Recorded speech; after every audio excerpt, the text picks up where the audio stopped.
าทองเป็นสัตว์น่ารักแต่วันนี้เริ่มไม่น่ารักถ้ามา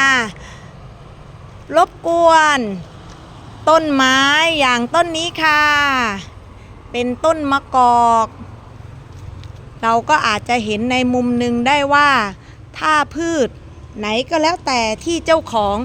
ไม่ฉีดยาฆ่าแมลงก็จะเป็นแบบนี้ที่บ้านจะปลูกแบบธรรมชาติดูนะคะสำหรับสัตว์เลี้ยงแสนน่ารักแมลงเต่าทองเมื่อรวมกันหลายๆตัวก็เป็นอันตรายเหมือนกันนะ